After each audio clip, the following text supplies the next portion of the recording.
Hi, everybody. Happy Mother's Day. It's Jill Hewlett here, and I'm spending this time having a special conversation with my mom. Happy Mother's Day, Mom. Hi, Jill, and happy Mother's Day to you too. Thank you. Thank you. We're having such a fantastic conversation about your life, actually, and just kind of special memories that you were recalling that really stand out to you. And we thought, well, I thought it would be pretty neat to record it and share it with others because I think there's a lot of useful information here. So thank you for agreeing to do that with me. Well, you're welcome because I've been reminiscing back over the good old days. I think it's really important to do. In fact, our brain benefits from reminiscing because it reminds us of not only the good old days, which is really important, but it also helps us to recall important information and make connections that are useful today. So let's do that by going through kind of a quick snapshot of various stages and ages in your life, starting with your childhood in Bracebridge. Yes, I was 4 years old when I was with my mom and grandparents in their good-sized farmhouse. And so looking back, and I'm thinking how wonderful that was to be able to be around animals and the gardens and the apple tree, and my grandfather being a beekeeper, and he had horses and pigs and Chickens with your own fresh eggs chickens. every Yeah, day. our own fresh eggs, free Mm. range, right? Oh, it sounds like a dream. Take me there now. My goodness. I mean, that must have been such a great, healthy childhood and experience to have. And even a beekeeper, like I just think of having your own honey and picking your own apples off the tree. I mean, that was really the life. Wonderful. It was absolutely wonderful. And there's a special place you like to go to. What were you telling me about? Oh, the special spot, the root cellar. It had an unbelievable aroma. The fragrance, I don't know what it is. I can't describe it. I would, but anytime that anyone was going to the root cellar, I was right behind them. I just wanted to go in there and breathe in that rich soil. There was something about it.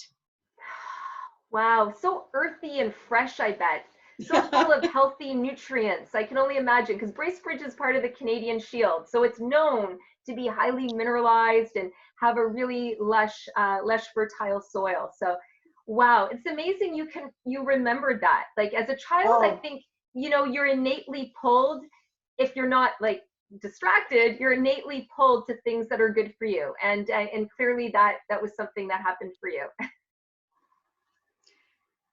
and of course, I learned that their wood stoves was another good way of putting nutrition back into the soil. And so with stoves, this was how you cooked your food. And you were telling me that you had not just one kitchen, but you had Two. Now, like, maybe that's because that's how they, to keep warm. But also, I guess maybe it gave them more ashes to put back into the soil as well. it sounds like multiple advantages. A great way to keep the house warm, having those two wood stoves. Plus, you could cook more food because I know you were living with several people, not only your parents but your grandparents and some other relatives. And then at the same time, more ashes to put back into the soil. So, can you tell us about these ashes and why they did that? Well, I didn't realize at the time, I kind of learned it down the road that the ashes are minerals. And minerals are so important to good nutrition for our bodies. And the only way that you can get your minerals is through the soil. So putting the minerals back in the soil comes up through the plant, and then you're getting good nutrition in your vegetables. Amazing. So recycling the nutrition. So the wood that burned into ashes wasn't just thrown away, it was put back into the soil so you could get the nutrition back into the crops you were growing and then feed yourself basically a healthier diet. That is so neat. So you have really fond memories of growing up in Bracebridge. And then at a certain period of time, the next snapshot would be that you moved actually all the way to Toronto. And how old were you and what did that look like? 7 years old, grade 2. And lots of friends in the neighborhood, lived right across from Greenwood Park, which is the Greenwood and Gerrard area. So we had a huge park, a huge playground and lots of friends in the neighborhood. So the park was your second home. You didn't stay indoors. You were always outdoors. If it was skipping, hop, skip, and jump, hula hoops, whatever. I heard you were really good at hula hooping. Yes, I could do it the longest. I could last the longest. I love hula hooping. I'm taking you on for a challenge. But we had the park, and they used to just flood the ground at one early years, flood the ground. So we would ice skate, and then down the road they put in the regular rink and the swimming pool. So you didn't have to go anywhere. You had everything there. Lots of friends and lots of things to do.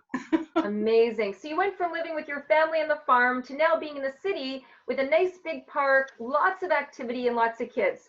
That sounds amazing. And I bet you kids got outdoors a lot. Like they weren't sitting behind on their device. They didn't have devices. They didn't have computers. They weren't sitting on the couch watching TV. I think from what I understand, you remember you telling me, I think you were pretty much outside all the time.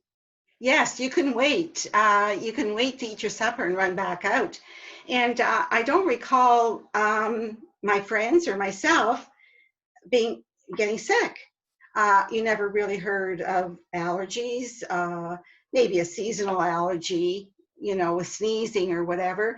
Asthma. Not many, not like the kind of allergies we have today. Yeah, autism. You never heard of all that. What about asthma? What about asthma? That's the same, right? We never heard of anyone having a puffer or anything. You played hard. You really played hard out there. It was like a competition all the time, I think, with your friends. So here you were getting lots of time in nature, outdoors, playing, being active, eating probably a lot, even though you weren't on a farm, you're still living or eating more healthy, eating less processed food, a lot of homemade meals. And you just didn't see the kids having the health issues they have today. And I also know that growing up, you would get things like the chicken pox and the measles, and no one was concerned about that. That was part of your childhood, and it made your immune system stronger by going through those things. Yes, I believe that. It was just part of life. And if in the wintertime you did catch a cold, and if the cold was in your chest, your mom would put a mustard plaster, which you got, I tell you, you got well really quick. So for people watching, you can look that up, mustard plaster. My mom was very familiar with those, and it was a quick way to address a cold, congestion, and you can learn about that by go and Google it. And I understand you basically had one vaccine growing up, and you really, other than that, and just eating healthy, having an active life, if you got sick, it was par for the course, and you kind of moved through it as part of it's part of the childhood experience, really. Exactly. Amazing. So your mom, my grandmother Vi, she brought a bunch of her farm-based common sense to the city, and she did something kind of interesting that you didn't quite understand as a child, but now you know why she did it. I can't believe that it was that long ago that you had a horse and wagon deliver blocks of ice for your ice box. That was your refrigerator. I just kind of shake my head when you look at what we have today. That's amazing. A horse and carriage would pull up and deliver a block of ice.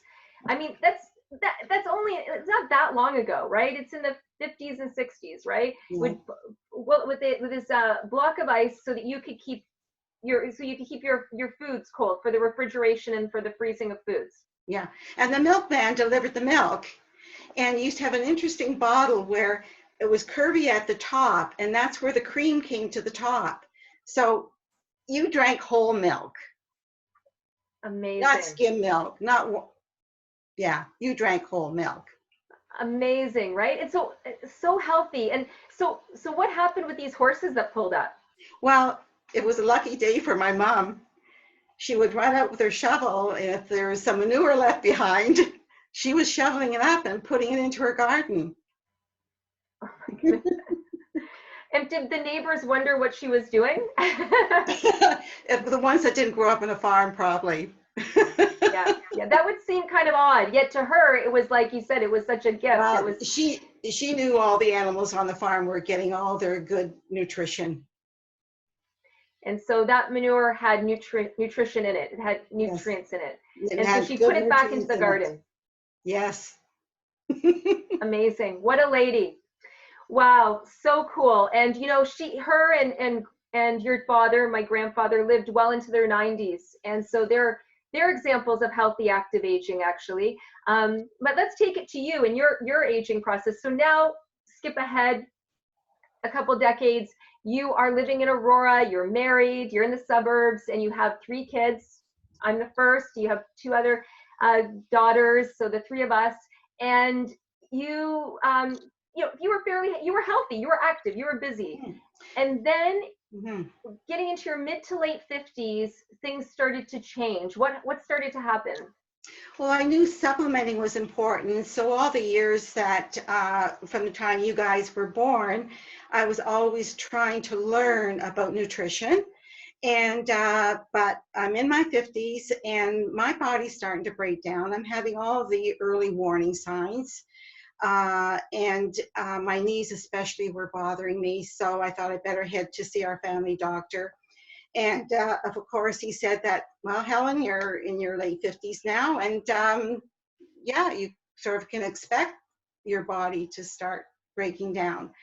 Uh, he gave me a prescription for pain. I never did fill it.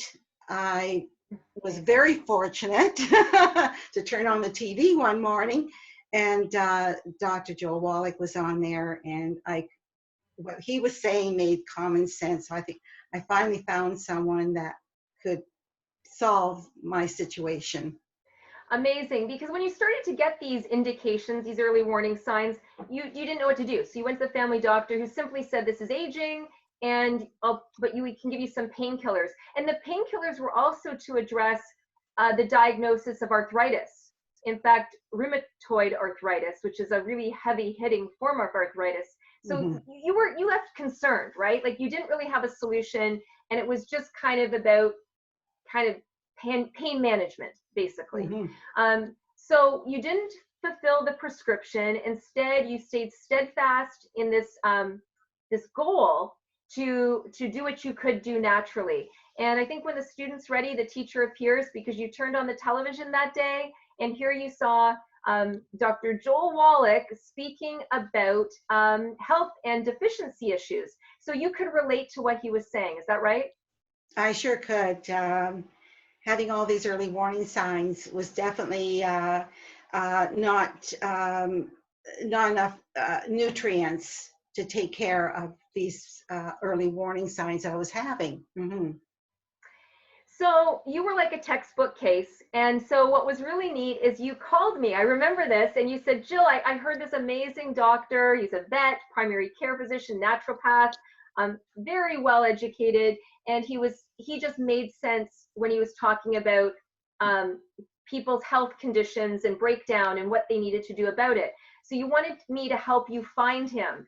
But as serendipity would have it, which was really, really cool, I knew exactly who you were talking about, because in a couple days, he was going to be a guest on the Health and Wellness cable TV show that I was hosting and producing with Aurora Cable.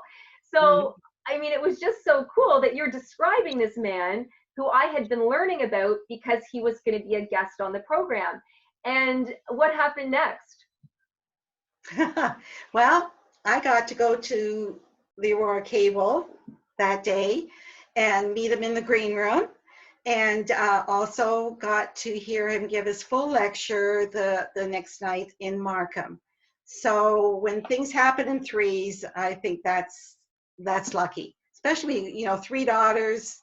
When things happen in threes, it's luck. Amazing, amazing. Wow. Well, it was really, really meant to be, and very special because, you know, hearing him on the news, then meeting him in person, then going to hear his lecture, you just knew his message made sense. And so, without any further delay, you started implementing what he was suggesting. You followed his guidance. And what happened when you made the dietary changes and you started to supplement your diet properly? What happened? Well, certainly my pain, the pain in my knees, that subsided. That was wonderful. But the other thing I was so happy with was the dentist who said I'd have to see a periodontist, and he couldn't believe the difference with my gums, my receding gums, and so I never had to see that periodontist. Everything went just great. We sailed through Amazing. menopause too. And you sailed through menopause. So here you are. Your body's starting to heal and shift back into balance. Your skin is clearing up. You're losing weight. You're having more energy. Your receding gums are filling back in. The pain goes away. So you're sleeping through the night. All of a sudden, I mean, you're like a new woman, right? And was that just a temporary change, or has that continued for you? Jill, 20 years later, uh, still no prescription medication.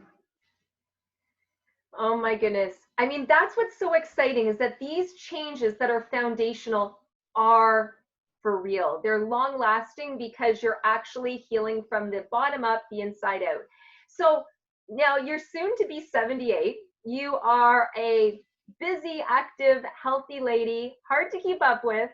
And so what's really neat is we'll maybe end with this latest snapshot where you went back to your allopathic doctor just to do some tests, just to be on top of things because they have their area of expertise and they're great at doing testing and diagnostics. And so you went in to kind of just stay in touch with them and get some testing done. And what happened? Well, because the doctor we had for years, he was retiring, and I got noticed. So I thought I better go in to see them. And of course, they pulled up my records, and they kind of looked at my records and looked up at me and said, "Well, why are you here?" They could not believe they couldn't believe that there was nothing there. That, and they sort of shook their head, and I said, "No, I not." I've not needed to take any prescription drugs of any kind. I don't think it's very frequent that they meet a person and soon to be, you know, just a couple years away, shy of 80, who has been able to manage their health themselves. And it's been really through effort and education. Mom, I know that this isn't just something that was just good fortune and happened to you. I know the effort you put in. And clearly that effort is paying off because when they look at you and say, what are you doing here? We don't understand why you're here. And you are an anomaly. Like, we don't see people like you very often. And so I hope you probably inspired them to show them what's possible. And you're definitely inspiring all of us. And so we thank you for that. We thank you for connecting with Dr. Wallach and putting his information into practice and being an example of the results that you can get. And on that note, we have a special invite for people. Did you want to let them know what's happening? Yes, very soon this month, you are going to interview Doc Wallach. And I think back 20 years when you're interviewing, you know, 20 years ago this started, and here you are today. We're able to do it by the Zoom method. And look how many people we can get on board to hear Dr. Wallach and spread his message, especially to our young. Yeah. It's amazing. He's in his early 80s now. He's going strong. His message is more important than ever. And I know how passionate you are about sharing it, Mom, because you benefited firsthand. You know, all of us as a family have as well. And so Doc Walk's a long time friend and mentor now. And yeah, it will be an amazing way to hear about his research and his recommendations, and also just spend some time with him because he's just such a great guy to learn from. So thanks for spending this time chatting with me, Mom. I'm really grateful, and I'm going to wish you a happy Mother's Day again. Thanks for being the best mom ever. Love you so Oh, much. you too, Jill. Okay, talk soon. Bye-bye.